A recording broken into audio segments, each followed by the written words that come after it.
Welcome back to my writer's room, everyone. I am Matt Wallace, YouTube's resident angry writer, and thank you for taking a few minutes out of your day to come hang out with me here in my lonely, angry little writerly sanctum. I always appreciate it. I really do. Me not being naked on the vlog is brought to you as always by our t-shirt of the day, which is starting off the week with Deadpool here. Can't wait for the next one. Still can't believe they didn't cast Dolph Lundgren as Cable, though. I'm disappointed about that.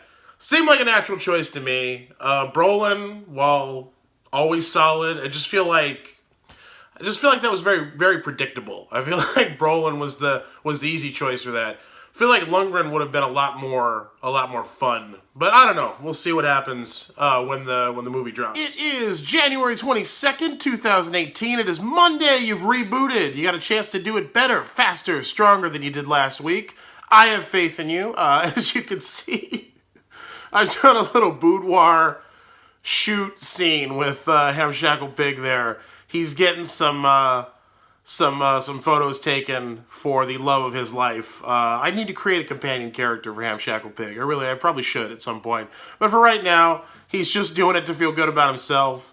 There's a reason I drew this. We'll get to it in a second. But yeah, in the meantime, just enjoy Hamshackle looking sexily coy on a chaise lounge in front of what I guess is a 1930s camera. I can't draw cameras. I can't draw anything except a pig's face. I think I do extraordinarily well when you take that fact into consideration.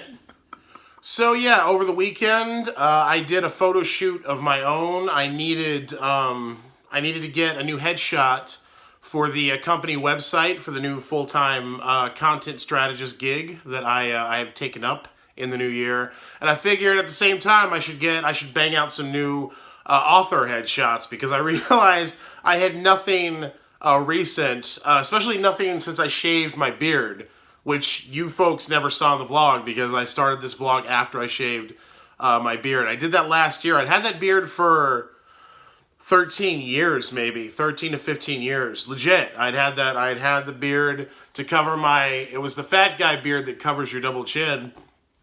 Last year, as part of it's kind of a like renewal kind of thing. I shaved the beard off, and I decided a lot of things were going to change. That's why I got the new job, and I'm doing a lot of things I'm doing now. But it started with shaving my beard. So I realized while I was getting the new headshot for my company's website, I would get some new author photos shot. I was getting some new author photos taken. My wife went with me. I had my friend Edward Earl Newton do the shooting because he's an amazing photographer and filmmaker and shooter, and I'm fortunate enough that he digs me enough to take time out of his day to do something like that. Nikki was the one who suggested incorporating the Claymore, and I posted some behind-the-scenes pictures from the shoot on Twitter and on Instagram. And if you're not following me on Twitter or Instagram, you can always find those links in the description below. But you can go see behind the scenes of the shoot with me and my trusty Claymore here. I am Scottish, so it's not just a phallic masculine thing. It actually does represent my heritage, but I feel like it's on brand for me. And that was what Nikki and Edward both said too. It's like, dude, that's you. We'll go with that. So yeah, you can go see some behind the scenes shots. I'll post the finished pictures when they're ready. But that was a very cool thing I did, and it felt good to get some new shots of like the new me. I felt like all the pictures that I had, all the author pictures that I have, and all the publicity stuff that I use on my website and on my social media, were all very much a guy that I've kind of transitioned from a lot.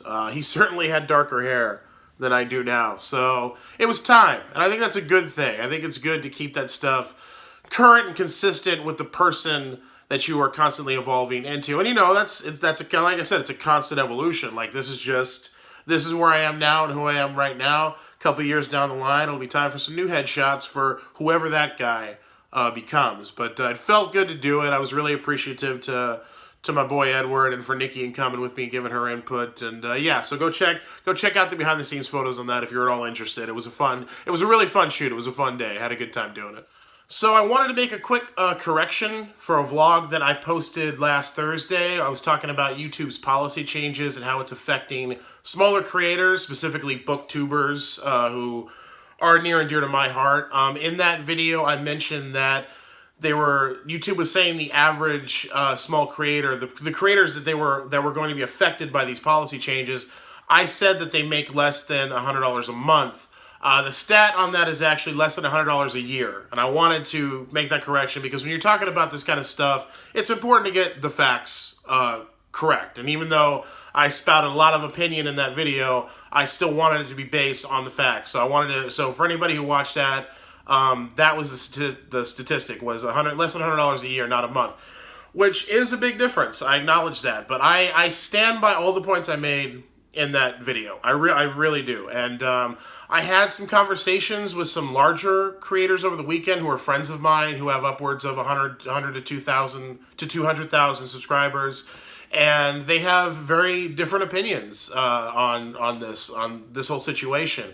A lot of people feel this is a necessary thing for YouTube to do to survive, to keep advertisers on the platform and keep it viable. A lot of them making points that YouTube isn't a place to make money anymore, that you have to have all the ancillary things like the Patreon. YouTube is just a place to create the content that gets you all that ancillary money. And I'm not saying any of those aren't valid points or valid concerns, but it doesn't change my opinion of the way they've executed the things and the way they affect the smaller creators, particularly the way they're not grandfathering anybody in with the policy changes and literally cutting off whatever money they were making before. If they don't qualify under the new policy changes, they're no longer going to be able to make. And a good friend of mine really felt like I was overestimating how much money people are making and how impactful that money is. And I'm sure in a lot of cases I am. But there are... The problem with these kind of broad sweeping policy changes and why I'm not going to come off everything I said on Thursday is there's always going to be people in the middle that end up getting crushed by these things because they're held against the majority standard. You know, when people talk about these things, they talk about larger creators who make a living posting YouTube content, and they talk about, excuse me, they talk about smaller creators who aren't making enough money to really affect anything either way.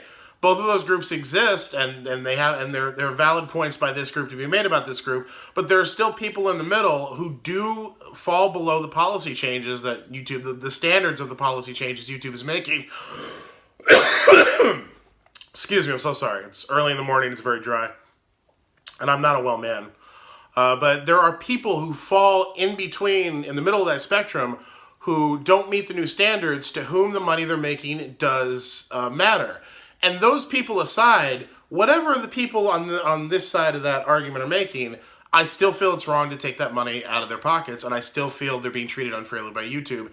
And I also refuse to accept the idea that there's no medium YouTube can find between all advertisers abandoning the platform and the platform's viability turning to shit and affecting everyone below a certain line. I really have a hard time believing that. A lot of arguments I heard over the weekend from people I talked to were, this is the only way. There's no way for YouTube to manually vet every video. This is the only way to satisfy advertisers and get them to stay. And I reject that. I really do. I really don't think YouTube is trying hard enough. I'm sorry, I really don't. And the thing is, the onus is on YouTube. I'm sorry. This is their job. That admin is all they do. That's their part of this agreement between them and the creators. Creators make all the content that drives their site, and I'm not counting YouTube Red because I'm sorry, fuck YouTube Red. The creators make all the content that drives, that is the lifeblood of this site, that fuels everything and is everything on this platform. There would be no YouTube without the content made by all these creators, big and small. And YouTube's job is to facilitate that creation. And the idea that these blanket policies that they've been coming out with, these horrible algorithms that blindly target people, and these changes that blanketly affect all small creators, I'm sorry, but that just, to me, that is not trying hard enough. That is not trying hard enough to protect as many people as you can. I know you can't take every individual creator into consideration when you're as huge as YouTube has become. I'm not naive, but I absolutely refuse to believe there isn't a fairer medium they could find between all advertisers abandon the platform, we can't vet anything or have any kind of curation or moderation, and we have to completely disenfranchise an entire group below a certain line of YouTubers. You know, I just really feel like those are two extremes of the spectrum that we're talking about. And this right here hasn't been explored at all. I want to hear more stuff that falls in the middle of that spectrum, because so far YouTube hasn't. I haven't heard any of that from YouTube.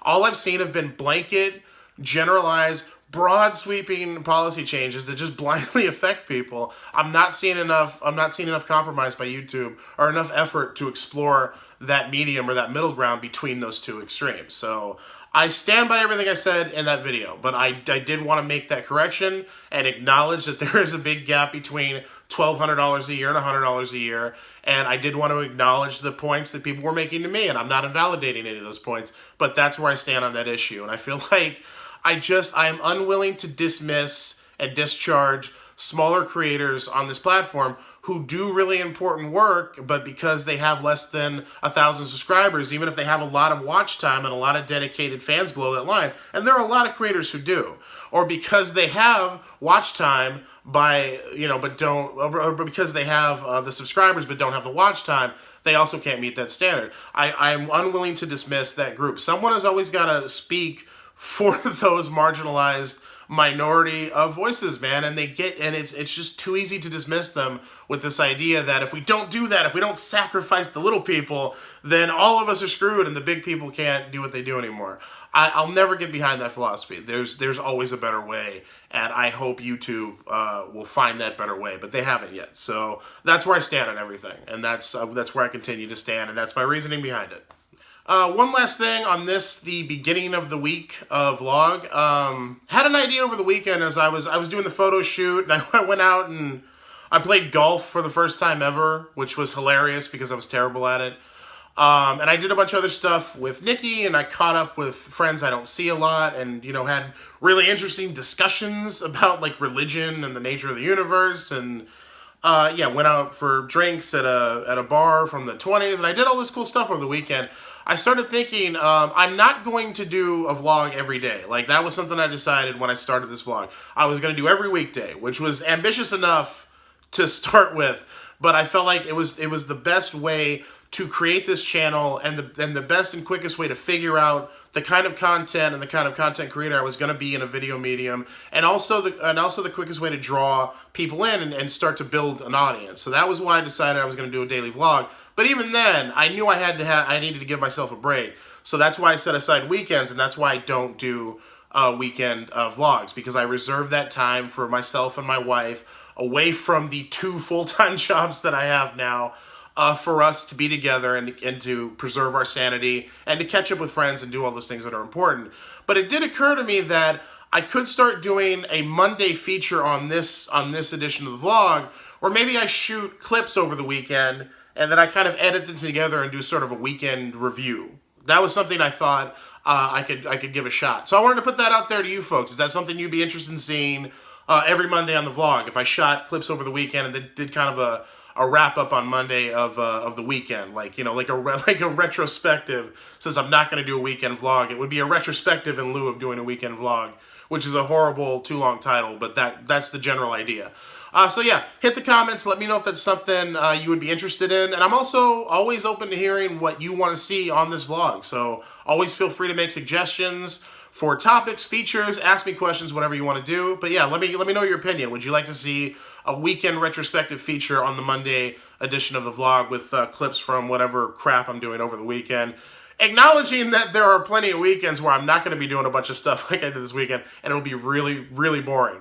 That is also a possibility. So let me know what you think. I want to hear your thoughts on a weekend retrospective on this Monday edition of the vlog going forward. And that is going to be Monday, folks. Like I said, like I always say, you have a chance to do it better, faster, stronger than you did last week, to make any improvements that you want to make, to push forward any ground you want to push forward. It's all out there, man. You can do it all. You can do whatever you want. You've got a clean slate for this week. It's Monday morning. Anything can happen. You could make anything happen this week. And I encourage you to go out and do that. Make anything happen. Pick a thing. It doesn't matter what thing it is. Everything falls under the category of anything. That's what's good about the concept of anything. Anyway, good luck on that. That's my advice. I'll be here all through the week as always. I wish you the best. And in the meantime, also please like, share, subscribe. Hit the comments. all that good stuff. But in the meantime, I'm Matt Wallace, and I'll see you all tomorrow.